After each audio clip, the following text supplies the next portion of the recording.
Hello everybody and welcome back to Morgaine Mondays on Lois Davidson's art channel. Today I'm really excited to be sharing with you this watercolour landscape painting of the sun setting into dusk over this lovely still wetlands with a beautiful silhouetted heron. Here is the reference photo that has inspired today's artwork, a photograph by Mr. Adrian Campfield, which is available for download on pixabay.com. I will be painting today on one of my Arches watercolour blocks of cold press paper. This is size 18 by 26 centimetres or 7 inches by 10 inches. You can see that I've sketched out the scene lightly in pencil before beginning, mostly just the land masses and the heron particularly. My colours are on screen there for you. You can also see my paint palette today, which I hope will be useful. I will also pop a full list of all the brushes and bits and bobs that I used today in the video description below. First things first, I want to paint wet in wet, so I am using a large mop brush to just dab some clean water all over the sky and basically the water parts as well, basically that whole top section, not worrying too much about the land in the bottom right hand corner just yet. And in preparation for this lovely sky, I'm mixing up a quite neutral toned dusky colour using some cobalt blue, alizarin crimson to get that lovely purple tone, and then mixing in some neutral tint and plenty of water to soften it down.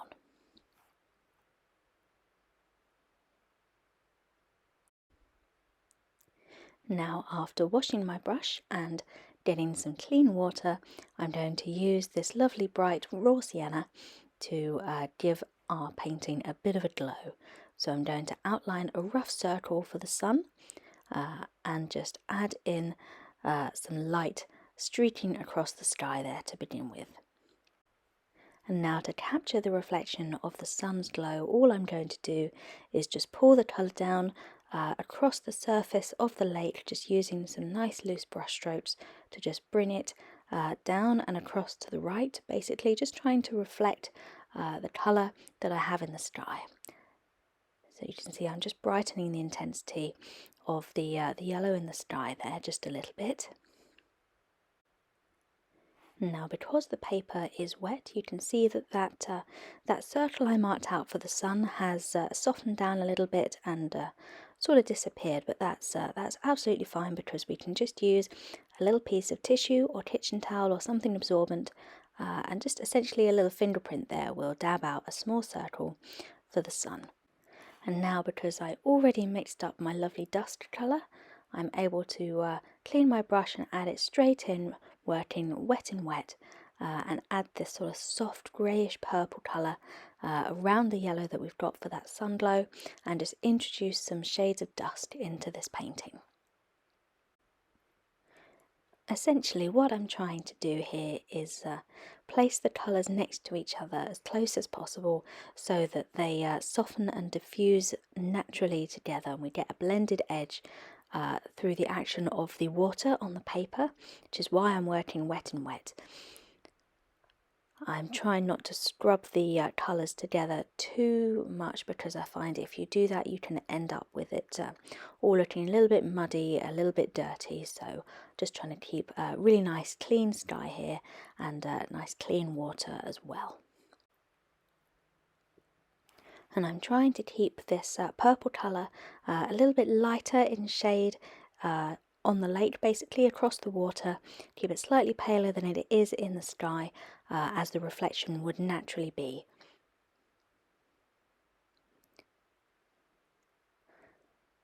And what's nice about using this lovely cotton Arches paper is that, as you can see, it can hold a considerable amount of water, and I'm able to still get these lovely soft blended edges even though I'm sort of going back over the paint a little bit, but there's still plenty of water there, and I'm keeping my sort of paint thickness the same consistency, the same thickness, so I'm able to add and blend a little bit here without creating sort of blooms or cauliflowers or getting any hard edges.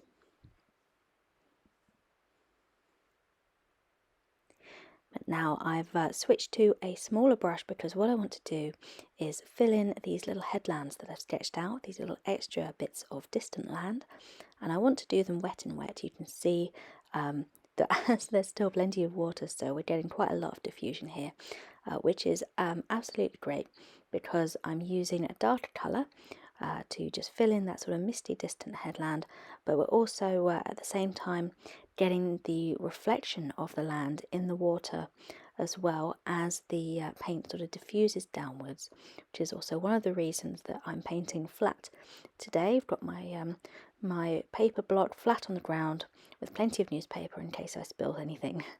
And you can see the more colour I add into this section of land here, the more sort of bleeding we're almost going to get of that paint, that dark paint, out of its controlled section and into the pale wash both on the top and underneath.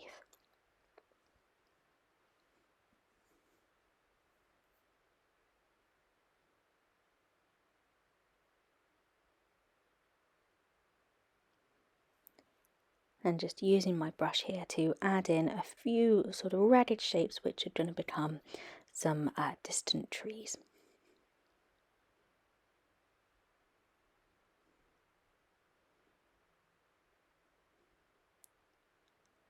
And now I'm just adding a little bit of extra paint along this bottom line here, trying to make sure that it's nice and straight and that I've got rich enough paint to diffuse down and get the effect that I'm after. So now that I'm pleased with the right side, I'm just moving on to the left, again wanting to get this paint on whilst the paper is still nice and wet so I can get the same effect. And you can see it's already blooming out from where I put the paint on with my brush. And so we're going to get that lovely diffused, soft, distant effect as well.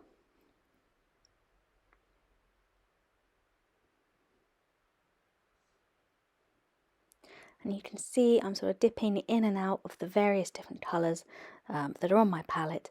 Don't really need this to be all one colour. In fact, it's sometimes nice to get a little bit of variation in tone in these large sort of blocky lumps of landscape, so to speak, just to give them a bit of extra interest. And again, just spiking in a few distant trees. Love how the shapes sort of come and bloom out naturally with enough water. Now, all they are is just little dabs with the brush, but you can see immediately, you almost get straight away these lovely natural looking tree shapes with lovely sort of loose branches.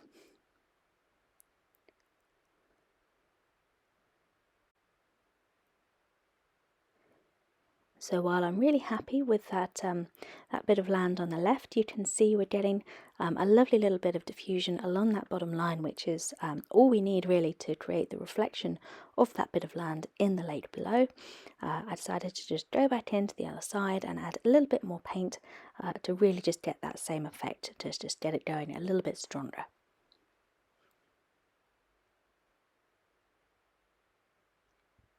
So now I'm just going to let that diffuse wet and wet for a little bit. And now I'm picking up my mop brush again, and I'm just filling in this land in the foreground, beginning with some really loose dry brush. I'm going to keep that nice white sparkle for part of it. We're obviously going to be coming in again with some darker paint once this is dry, but for now I just wanted to get a really rough outline. You can see I'm just using a bit of neutral tint poured into the very light paint that I've already got on my palette. And all I'm going to do here with this nice sort of big soft brush is, whilst the paper is still lovely and wet, I'm basically just going to go around the edges of this bit of land and get a really nice soft, slightly darker edge, which is just going to create some shadows.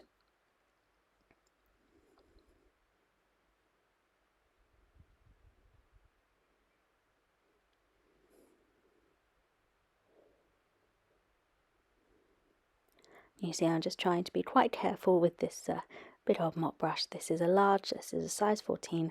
I can certainly use a smaller brush, might make it a little bit easier. You can see now I'm picking up my smaller brush, but this is just to add a couple more distant trees on that right hand side, pulling a little bit more alizarin crimson into the mix there just to make them stand out a little brighter.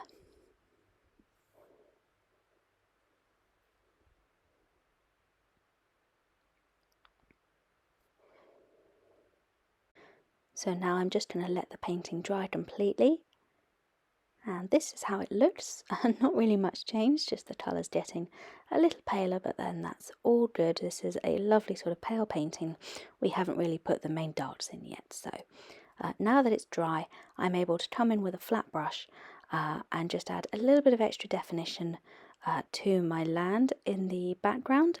Of course, this is entirely optional. I just didn't feel like I quite got the definition that I was looking for in these background shapes with the wet and wet. So I've just decided to come in, and you can see with my flat brush, just add a little bit of extra sort of edge and shape and shadow using really light paint, so it's not going in heavy-handed with lots of dark colour. This is just a little bit of emphasis on some extra sort of lines and just a little bit more structure.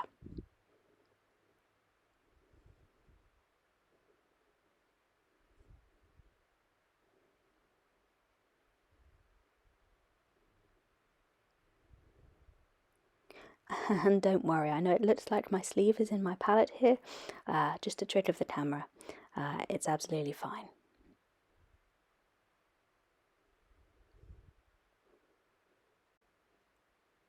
So I ended up making this same adjustment to both bits of land on either side, just sweeping along with the flat brush. However, I have just hopped the camera forward a little bit because I used exactly the same technique on that right side as I did on the left, literally just sweeping the flat brush along it, and decided to just move the video forward a little. And you can see here that I'm once again using my large mop brush, and I'm mixing up a decent amount of quite dark, quite rich paint, but with plenty of water so it moves around a bit and is nice and loose. And all I'm doing to begin painting this land texture in is holding the brush really, really loosely, holding it sideways and just dabbing it in and creating these lovely shapes that you get with that sort of soft rounded mop brush shapes. Absolutely perfect for this.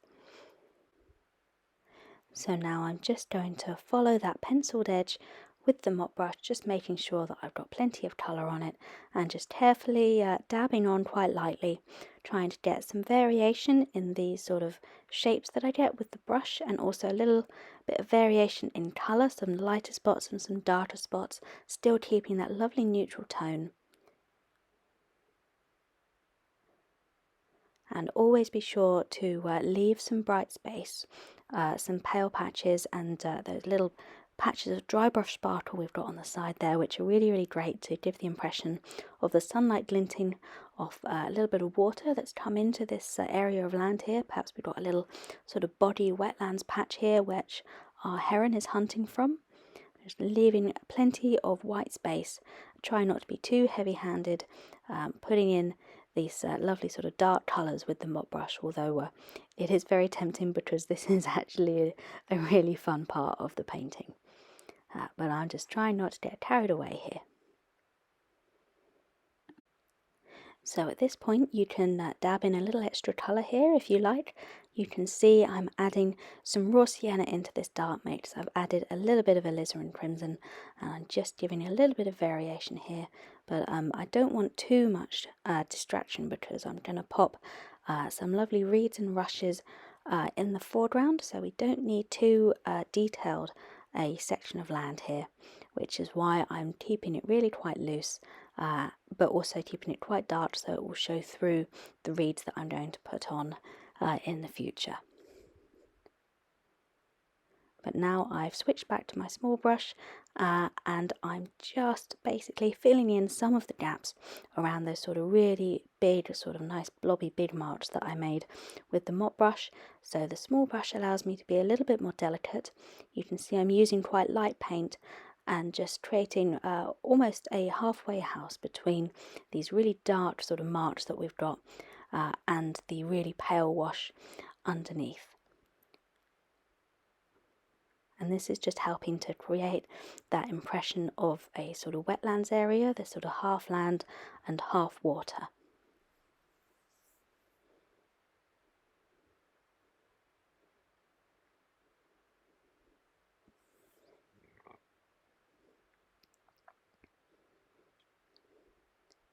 And as you see here, you can use the same technique. I'm holding the brush very loosely on its side and just sort of dabbing away there and creating similar marks but on a smaller scale. But the nice thing about this round brush is that you can do both. You can use it loosely like that, or you can turn it up and use it for this really, really nice sharp point and just get that extra little bit of detail.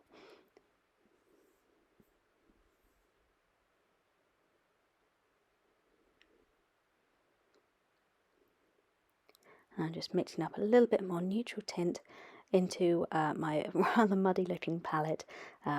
So this is basically a mix of some neutral tint with mostly raw sienna, a touch of alizarin crimson, I think enough to just turn it slightly brown, but plenty of water again, as you can see, using quite a light mix to just add some more pale shapes into this lower section. So I'm just going to keep on adding in these paler marks until I'm happy with the shape of the land. But I am again just going to hop forward a little bit just to cut the video down in length slightly, to the point where I decided my rocks were looking slightly too dark. So you can use a balled up piece of tissue or kitchen towel to just dab out a little paint. And you can see, because I've scrunched the tissue up, the marks it leaves are quite interesting as well. It sort of gives a nice impression of detail, a sort of variation in the rock formation perhaps, which is always a nice extra touch to have. And of course this is entirely optional, but for me I just decided that I painted in this part a little too dark, and I'm just showing you that it's an easy mistake to make, but also a relatively easy fix as well.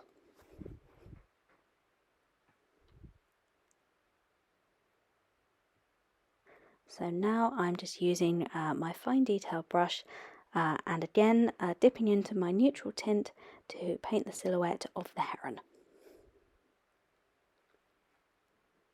And at this point, this is basically all we're doing here is just filling in the pencil outline that I've already drawn. My reference photo showed the bird in silhouette, so that's what I'm going to follow, and I think the neutral tint is such a lovely colour for this sort of dusty silhouetted shape. We've got the light obviously coming from behind the bird, coming towards us, so naturally we would see it in silhouette against that brightness.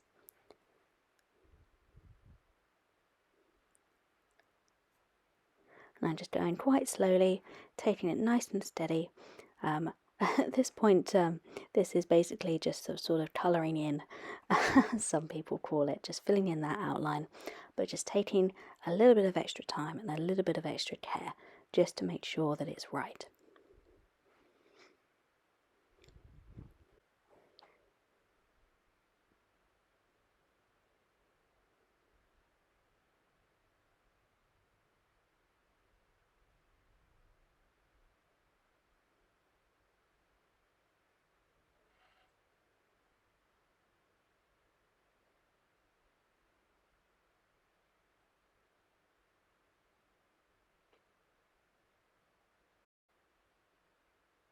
So the next step here is to add in a little bit of foreground foliage. So to paint the reeds, I'm using some burnt sienna, to which I'm adding a little bit of white gouache just for opacity, and a touch of neutral tint as well, just to dull that bright colour down a little bit.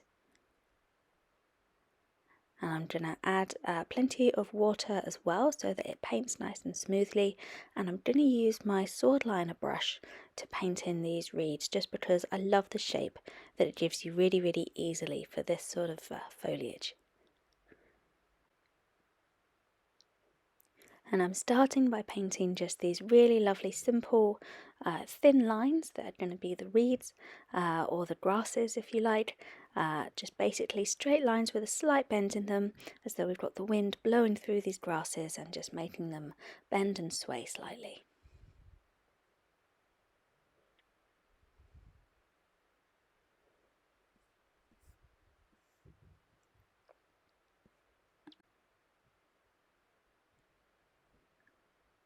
You can see as well that I'm varying the direction of these grasses as well. Don't want them all pointing the same way.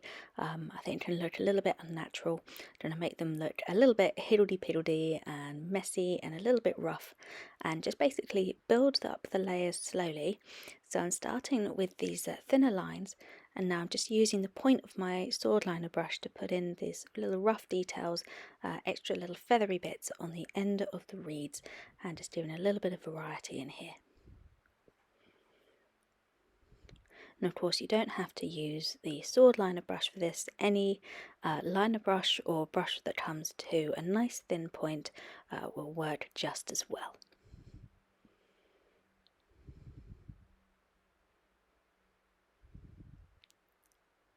So I'm just going to carry on adding in these details.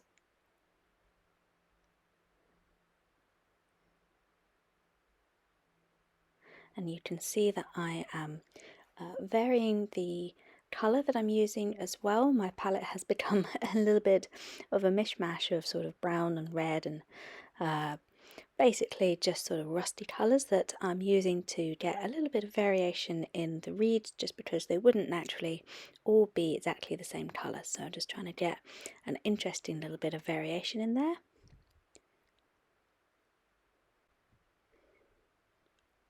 And this is one of the reasons I really love the sword liner brush, is because you can not only do these lovely thin lines, but if you go slowly and carefully and sort of press down, take advantage of the shape of the brush, use that sort of lovely curve, the belly of the brush, so to speak, and it gives you these lovely natural looking leaf shapes with minimal effort really. You can keep them lovely and loose, but just get those lovely shapes in with a little bit of practice. It's a really nice brush for this sort of loose foliage, as you can see.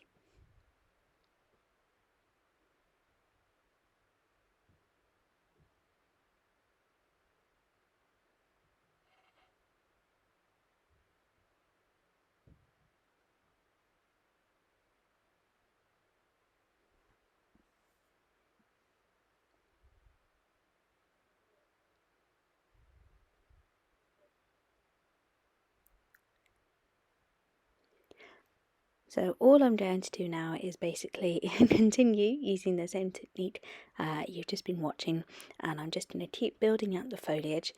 Following my reference photo, I'm adding reeds on both sides of this painting. You can see I've just hopped ahead to show you that I'm adding the reeds in the same way on the right hand side of the painting now, using the liner brush. I'm using a little bit more neutral tint to paint these ones, slightly darker colour, because they have to go over the little rock formation that we painted earlier, which is another reason for mixing a little white gouache into the mix as well, because the opacity, I think, does help layering these reeds over that slightly darker colour that we've got there.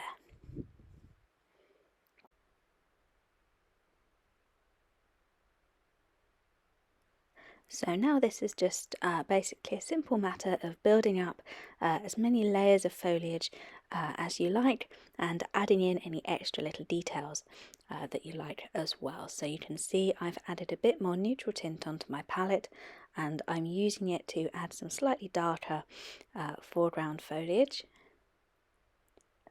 And I'm trying to keep it relatively simple. You can see I've got some sort of larger leaves as well that I've built up, but mostly I'm sticking to these simple grasses with the little feathery tops, just because I really like the effect that they make in this painting. But of course, if you've got a preference for other sort of different styles of simple foliage that would work really well here, something like bulrushes or cattails would be really nice here as well, or perhaps some teasels if you're feeling adventurous, or anything that comes to mind really.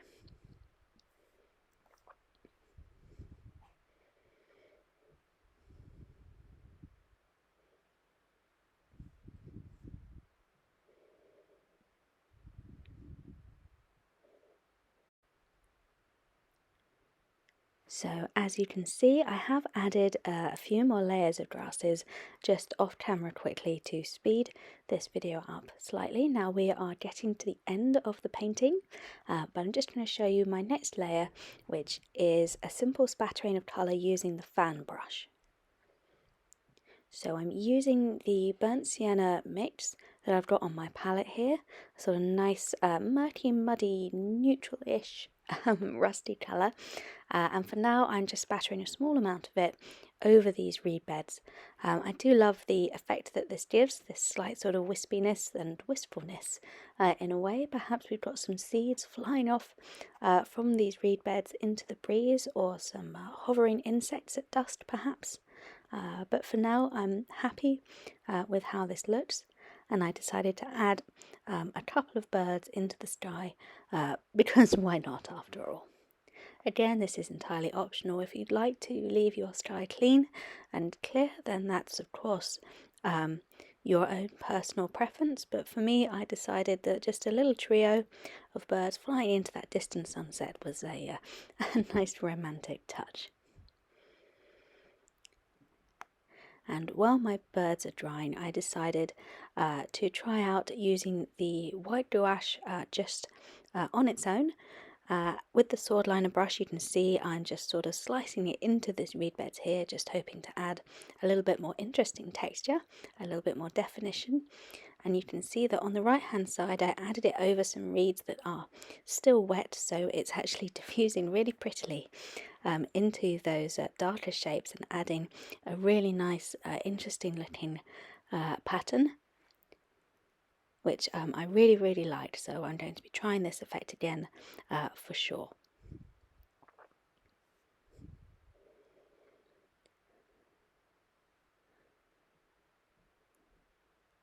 You can see that the white is just sort of slicing through those darker colours. It does dry a little bit fainter than this. I find at least my white gouache in particular does dry slightly paler than it goes on, so do bear that in mind if you're using it. But I found that I liked the effect so much, I decided to again pick up my fan brush, add a little extra water to get the paint a little runnier and easier to spatter, and just use the fan brush to get some lovely spatters of the white gouache. Basically in these two lower corners, a little extra detail. Perhaps these are some fireflies coming up at dusk, drifting out of the lake bed to brighten the night for us all.